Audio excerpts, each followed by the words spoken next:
The night rules sound stupid this side of sunset.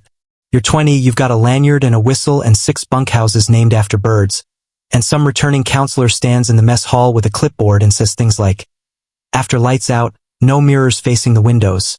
Do not whistle back even as a joke. If the owls stop, crouch and cover your ears." The kitchen fans click off. The lake breathes out mist that hugs the dock. And you smirk at your co-counselor like, "Sure, fine, ghost stories to keep the kids in bed." I did the same my first summer at Camp Wren Hollow. The rules sounded like lawsuits disguised as lore. Then I heard the second whistle, and the rules turned into doors I was glad were already shut. Our camp sits where pine gives up to water, a glacial bowl called Milkglass Lake, because the morning mist turns it the color of spilled paint. The cabins form a horseshoe around a fire circle. There's an infirmary with a friendly nurse who never sleeps, a maintenance shed with tools older than the staff, and a bell you ring before breakfast and at emergencies. 2 sounds that live far apart in the brain. Each session starts with night orientation. I've led it 9 summers now, voice soft enough that the littlest don't spook and firm enough that the teens stop picturing each other. The slide behind me says Wren Hollow Night Rules in a cheerful font. Rule 1. Lights out means you're invisible. We shutter the lanterns in the bunks and pull the curtains on the lake-facing windows because water loves a reflection. If you need the bathroom after taps, you wake your counselor and you both go, hand on the belt loop, eyes to the path. We don't just run. We don't try our flashlights in the trees. Rule 2. If you hear your name without lips, you don't answer. Even if it's the nicest voice you've ever heard. Even if you can feel the smile that matches it. You answer when your counselor speaks in the doorway and you see the shape their mouth makes. Rule 3. There is one whistle at night. One short note at 11 p.m. when the night watch does rounds, just to let the other end of the horseshoe know we're alive. If you hear a second, longer whistle any other time, you freeze where you are and cover your ears with your sleeves. You breathe through flannel so the pressure moves past you. You wait for your counselor's hand on your shoulder.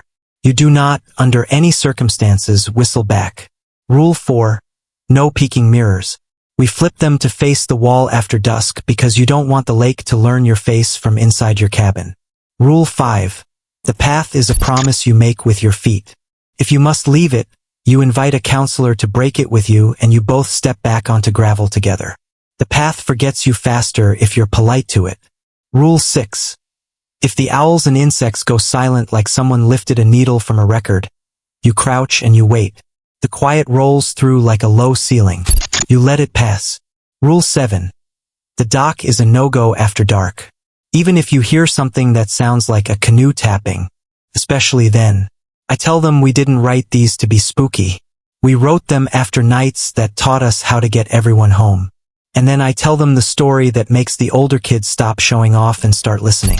It was my 3rd summer, and my co-counselor was Lila, a teacher with a patient laugh and a mole beside her right eye that campers tried to dot with face paint on pirate night. Our cabin was Heron. 10 beds, 2 counselors, a string of glow stars on the ceiling that had been there since the 90s. The kids were a mixed bag that week. 2 best friends who spoke in inside jokes, a homesick 8-year-old named Noah who slept with a basketball under his arm, and a pair of siblings who whispered across the aisle after lights out like their words would sprout legs and carry back anything the other missed. Night watch blew the first whistle at 11. A crisp peep from Robin Cabin, answered by a flashlight sweep from Finch, and then quiet. Heron's window glass hummed just a little as the air cooled. We told 2 more low-voice stories, the kind where the punchline is a raccoon in the pantry, and we settled. At 12:40, a distant loon called and a boy laughed in his sleep. At 1:08, the radio on my belt, set to the staff channel, hissed and cleared its throat. Are you awake? Not dispatch. Not Lila. A soft, late-night cadence you'd use if you didn't want to spook anyone. I didn't answer. No lips. At 1:17, the owls cut off. It happens sometimes. The night gathers its skirts. Lila and I move together without speaking.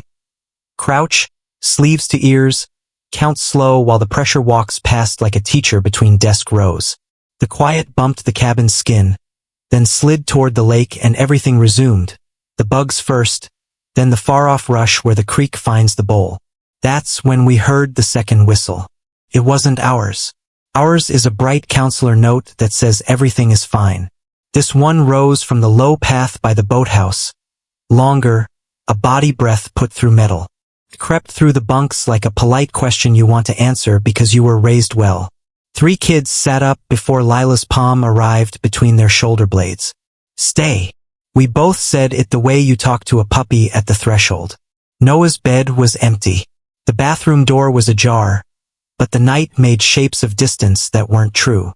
His basketball sat where his head should have been. I did the inventory you do when the situation pries you open. Shoes? Gone. Hoodie? Gone. Flashlight? Top bunk, cold. I pressed my hand to the radio and breathed, counted to 5, thought of Lila's mole, thought of the path as a promise and the dock as a rule you don't bend even for a good reason. The second whistle came again, a little farther from shore, like someone in a canoe playing at being lost. Do we break 7 to save 1? Lila asked, barely air. We keep the others, I said, because the first rule you learn is that you don't make orphans while looking for one. We pin the room and take the path. She nodded. On the count, she said to the kids, voice calm like rest hour. We're going to play a game. Put your hands on your belt loops. We're going to breathe like bears. Big, slow. Nobody leaves the bunks until I touch your shoulder. She made it more boring than the dark wanted it to be. That matters. I moved to the doorway and did the thing that looks foolish in daylight and right at night. I flipped the mirror to the wall and slid the spare under the bunk. Water and glass pin you. Stupid until it isn't. The second whistle carried over the lake again. Longer, a note with no hurry in it. The radio crackled. Are you awake? My lips stayed zipped. We stepped onto the path together, me in front, Lila behind with a hand on my belt, and we didn't use our flashlights until the gravel figured our feet out. The night likes people who hurry. We walked like we trusted the ground. The lake lay to our right, a sheet of dark that wanted to be looked at. Past the boathouse, the dock reached into absence. Something tapped the slats. Tap, tap, tap. As if a paddle were nudging, impatient and polite. A shape stood at the end of the boards. Child height, hoodie up, hands at sides. Noah, I said, but I watched the path, not the water, and I made my mouth move slow like a counselor and not like a mom. We stay with the dock in daylight, I said. We don't stand there at night. Come take my hand. The second whistle answered me from somewhere you couldn't point to. Behind us, from the horseshoe, 3 lights flicked once. Finch, Robin, Wren.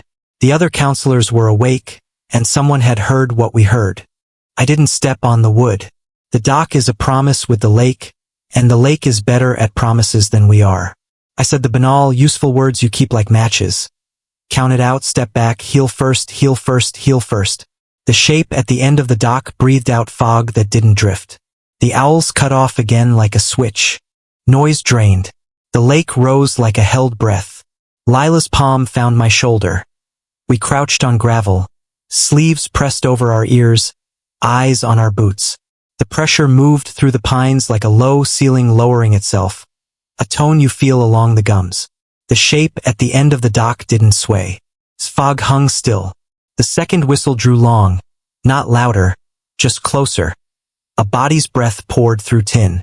Noah, I said, because names are bridges in daylight, but I spoke like a counselor counting steps. We stay with gravel at night. Heel first. Turn around. Walk to my hand. The hood didn't lift. The shape raised its arms to its sides like a child asking to be picked up, then set them down without deciding. From the boathouse door wood clicked once. Polite. I kept my voice boring the way rules prefer. What did Nurse Alma tie around her wrist at dinner? The shape said, Are you awake? In a voice you'd trust to read you to sleep. Its mouth was a hood's shadow. No lips. No answer. He won't leave wood, Lila breathed. She unclipped her belt, made a loop, and laid the leather like a doorstep where the dock became shore. Hand, she said, voice patient. Belt loop. You know the game. The figure stepped forward and stopped, toes testing the seam between plank and earth. The second whistle poured another ribbon of sound across our teeth. My radio scratched. "Are you awake?" It asked in my cadence, not my channel. I didn't answer. I looked left, where a dark line of cattail cut the boathouse from the lake. Something there shivered wrong, the way a child shakes to hold a cough. "Lila," I said, not turning, "count to 20. I'll check the door." "Don't," she said, almost smiling, which is how brave looks when it doesn't have time. "We keep the path. We make the door come to us." She whistled once, our clean, bright camp note, short as a thought. From the horseshoe, 3 flashes winked back. The boathouse door eased, slow as a tide, and a boy's breath hitched. "I didn't whistle," Noah said from the shadow inside, voice thready with sleep. "It whistled at me and asked if I was awake. I kept my sleeves on my ears like you said. I didn't look. I wanted to run. The doc wanted me to hurry. I said the dull, saving words. Step to the gravel. Heel first. Hands on my belt." Noah came like a sleepwalker, eyes half shut, fingers finding leather.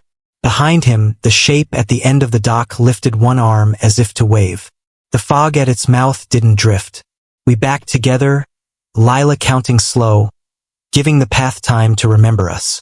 The second whistle lengthened, annoyed, then thinned to something like a kettle far away.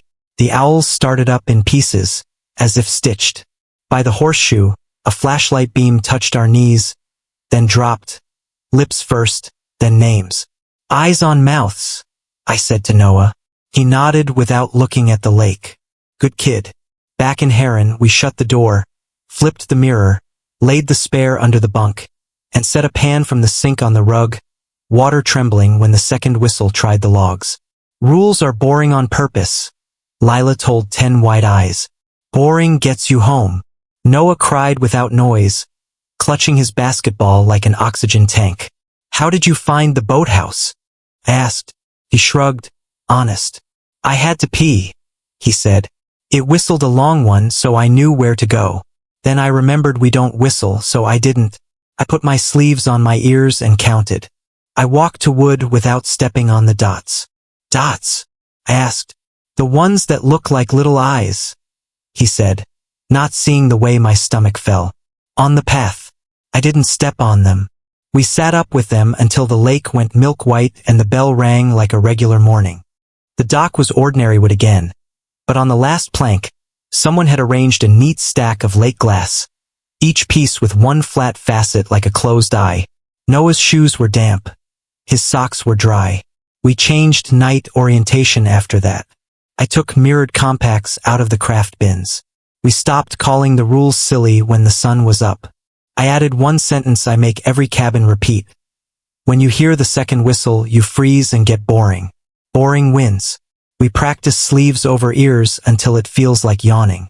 We count heel first in pairs to the bathhouse with hands tucked in belt loops. We make the path remember us. We teach the lake our refusal from inside, not by shouting across water. If this sounds like superstition, good. Superstition is a story told by people who learned the expensive way. The second whistle is patient. It uses your manners against you. It asks if you're awake because yes is a door. You pay for doors out here. Our job is to keep the kids from paying. We don't whistle back. We don't answer names without lips. We don't step on the little eye dots in the path. We get boring and we go home. Some nights, when the loon calls wrong and the boathouse boards tap 3 polite times, I stand in Heron's doorway and think of the first year, when I smirked at the clipboard. I still smirk, but it's aimed at myself. Rules are just stories we agreed to tell the dark before it told us one. And if you ever hear the second whistle lean out over Milkglass, you'll be grateful someone taught you how to be the most boring person at camp. You'll feel your sleeves on your ears, and you'll wait with your eyes on your boots until morning.